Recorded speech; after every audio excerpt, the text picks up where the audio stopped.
stay-at-home dad, watching Disney movies he never had. His daughter digs through all the VHS, crushing the classics in a princess dress. Informed like Scuttle, Kurt's got your ticket, making it real like Jiminy Cricket.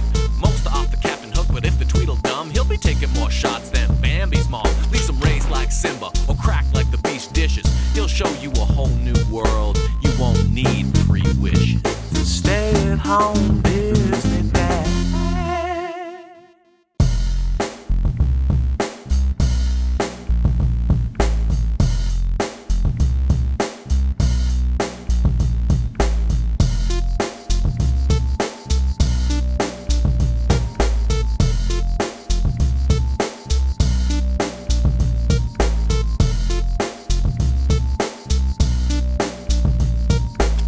Everyone's talking about Strange World, so I thought we'd kick off 2023 with a new movie just to switch it up. We go to Disney Plus and press play. New Disney, When You Wish Upon a Star intro animation, and it's incredible. Disney 100 years. We start with a black and white footage recap setting the scene. It's Avalonia. That's the name of the old mountain town. People can't leave Avalonia. The Clades are explorers. There's a dad, Yager Clade, and a son, Searcher Clade. Now we go to the real movie. It begins. The Clades are on an expedition. They're all in a cave in some stalagmites or stalactites.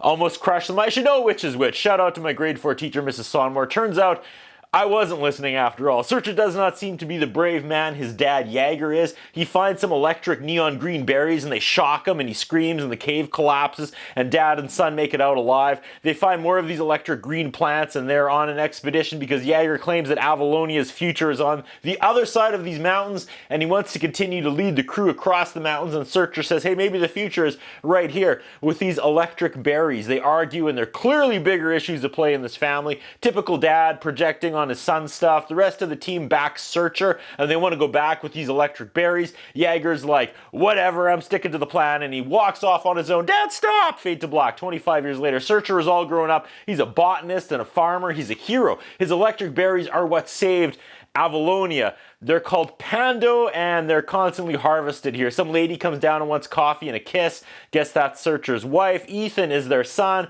and he's grossed out by his parents' PDA. Ethan has forgotten to weed the North Field. Pando harvesting montage. This movie looks great. There's a three-legged dog that hits home as our 13-year-old Spotty is starting to struggle to walk and my daughter loves her and I do not want to deal with what's going to happen in the inevitable future.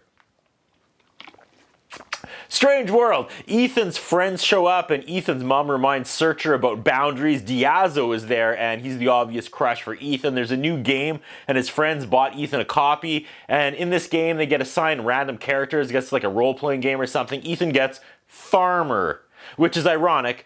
And he's not a fan. His crush Diazo trades him for an explorer character and asks about his famous explorer Grandpa Yager. His dad Searcher comes and bumbles and embarrasses Ethan, and here we go again with the horribly uncool dad character. In Disney, dads either gotta die or be horribly out of touch fun killers. It's comforting. It's familiar. In the city, there's actually statues erected of the two famous Clades, Yager and Searcher keeps seeing the memory ghost of his dad Yager and remembers how hard he was on him. Yager Clade wasn't an amazing hero at all, and he was a terrible father, and he tells his own son Ethan his dad didn't care about him. He only cared about conquering the mountains, and that's why he, Searcher, wants to be a good dad. I mean, I kind of get that. I mean, my family was fine, but I strive to be a better parent and more hands-on with my kids. Are we having fun yet?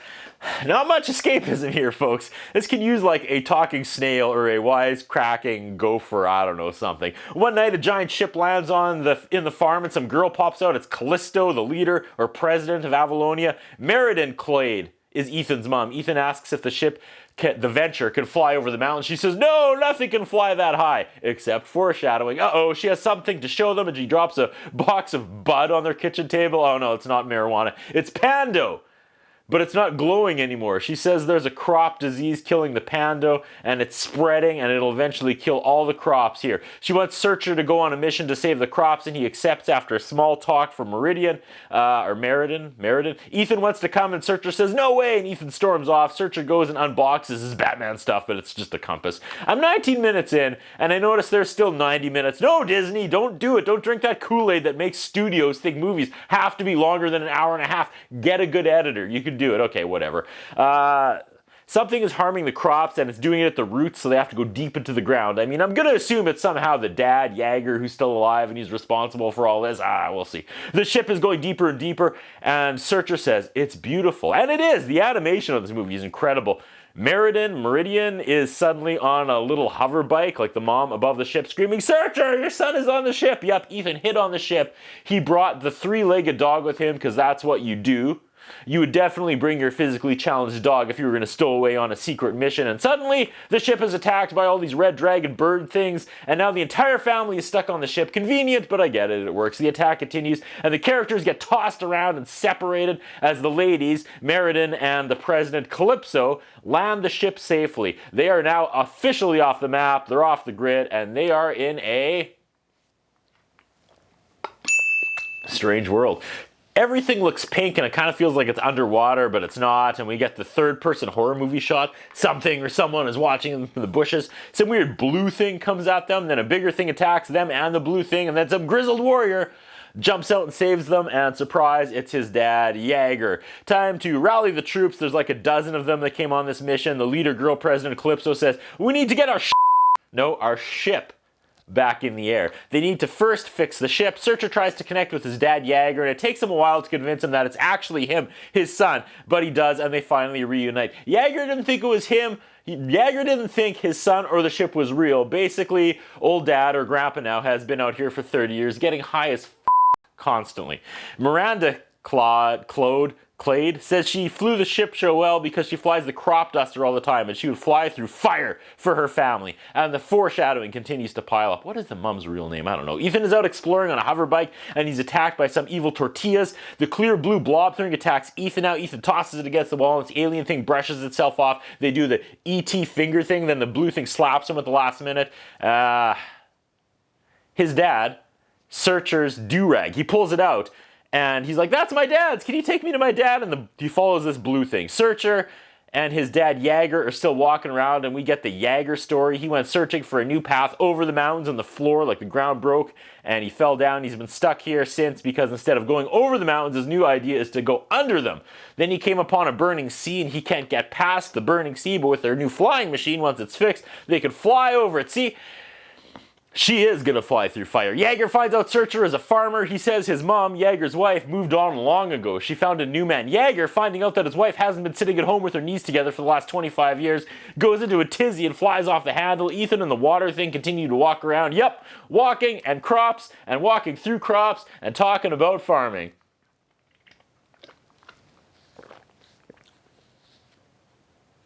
You remember when Scar killed Mufasa? Jaeger makes fun of Searcher because he's a 40-year-old farmer that doesn't climb any mountains. Jaeger finds out he has a statue of himself in the city, but then thinks it's less cool when he realizes Searcher also has one as well. These two continue to passive-aggressively bicker back and forth as they walk. Jaeger figures out he's a grandpa. Jaeger wants to find Ethan because he's in grave danger. Splat, the water thing, tries to touch an electric barrier and gets all like fried and burnt. Monsters come to kill Ethan, but Jaeger and Searcher show up, and the three generations of Clade men reunite finally. Ethan is enamored with Jaeger, and this annoys Searcher. The guys get backed into a corner by monsters, and they're gonna die, but the ladies come in a speed pod or whatever and save them. We get a circle wipe transition between scenes, and I'm just going to ignore the fact that that happened. Jaeger and Searcher continue to argue. This movie keeps going back to the women constantly keeping things progressing and keeping everyone safe as the men continue to bicker.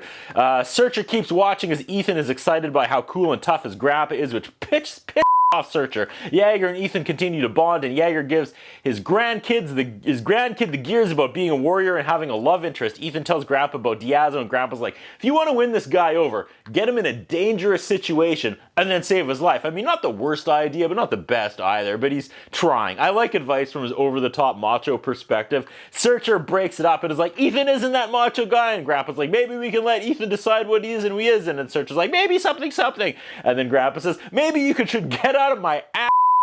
And I mean, they cut him off in the movie, but he definitely says, get out of my ass, which is really funny and echoed through my living room. The three men are calming down and are playing the role-playing game Ethan's friends gave him at the beginning of the movie. And it's funny because Grandpa, he just wants to kill everything, and that's not the point of the game. The point of the game, according to Ethan, is to live harmoniously. Okay, so far my complaint with this movie so far was going to be that, once again, there's no bad guy, there's no antagonist, but the writers saw this obvious criticism coming because as the characters play this role-playing game, Jaeger is annoyed that there are no bad guys in this game. And now they're all Seinfeld, and they're like, how can you make a story without bad guys? And they won't let it go, and I get why they're doing this, and it's pretty funny. I wanted to call this movie out for not having a bad guy in it, but they were brilliantly preventative, and now I feel so basic, if that's my complaint, that this movie doesn't have a bad guy. Get out of my head, Disney. What's going on with my hair today? They all take off in the ship because the bottom of the ship is covered with monsters. I may have missed something as I was coming to terms with being outsmarted by the movie writers. They land, and they are not dead, as they state. They hop out and they fight off the creatures attacking the ship. Searcher has his hero moment. He pulls out his neon berries and that electrocute everything in this world, and he winds up to throw, and then he embarrasses himself with a terrible throw. His dad Jaeger's like, who taught you to throw? And obviously no one. And this was a really clever moment. This is good writing. Jaeger teaches Searcher how to throw during the battle. It's all about the follow through, and they finally kind of bond and have a heart-to-heart after. Searcher just wants a legacy that his son Ethan can be proud of. Jaeger says he never tried harder to come home because he's been stuck. He's chasing that horizon, and it's cost him everything. So if he finally gave that up, who would he be? That's all he knows. This movie is really landing all of a sudden. Now Ethan and his mom have a moment noticing that both Searcher and Jaeger are basically the same person. She lets Ethan drive the ship. She's like, if only Diazo could see you now. She says he's never seen Ethan as happy as he is down here. Ethan's getting a taste of freedom and life past the farmyard. She tells him to explore these feelings. They might lead him down some interesting paths. Again, Mom just knocking this out of the park. The ship moves on and we get darkness and foreboding music. The Pando seems to be getting stronger the deeper they go, which makes no sense because if the Pando is dying, they should be getting weaker the deeper they go. More of those red bird things attack the ship. This is like the third time, but twist, they fly right by. Because there's a giant heart. It's the heart of Pando. There's a giant floating heart, like a heart thing. It's the heart of Pando. And it's not actually dying. Okay, stay with me. It's under attack by the red birds. So the heart of Pando is using all its resources down here to fight off the red birds, and that's why everything above the surface of Pando is dying. Okay. This is good. This movie took a while to get going, but it got here. Splat now starts freaking out about something. Searcher wants Ethan to help kill the red creatures, and despite that's what they need to do to save their crops up top and their village, Ethan doesn't want any part of it. He doesn't want to kill anything. Searcher's like, we're farmers. We kill insects. We protect our crops. And he's like, maybe I'm not a farmer. Maybe I'm an explorer now. And Searcher loses his mind. He's like, did Jaeger turn you against me? You're not an explorer. And the three guys are fighting again. Kind of hoped we would move past this now. Ethan's mad at his dad and is like, I don't want your life, I don't want to be you. Which is how Searcher felt about his own dad projecting on him, and I feel like we've learned this lesson already, but I guess we gotta beat this over a few more heads. Yeah, Searcher ended up just like his own dad, and the cat's in the cradle and the silver spoon. And Searcher starts apologizing, and the ship emerges on the other side of the mountains, and that's like a record scratch moment, and it's nothing but water. There's some Moana Island animation. They realize the water is actually a giant eye, like a huge eye. They realize their world is actually, like their whole city is on a giant animal creature. They've been actually going through this thing's body. And those red birds are actually its immune system. They didn't find the heart of Pando, they found an actual heart. They have been living on the back of this creature, and Pando is actually killing it, and this was a Doctor Who episode, which is funny because I only know two things about the whole world of Doctor Who because one of my best friends loves the show, and honestly, all I know about Doctor Who is there's an episode with terrifying stone angels, and there's an episode where people are living on the back of a dying turtle. The men argue again, and okay, this was a good twist. The president, Calypso, is like, no, we came here to save Pando, and we're going to. So she puts Ethan and his mom and dad and that thing made of water in a closet. The thing made of water can't get out of the closet.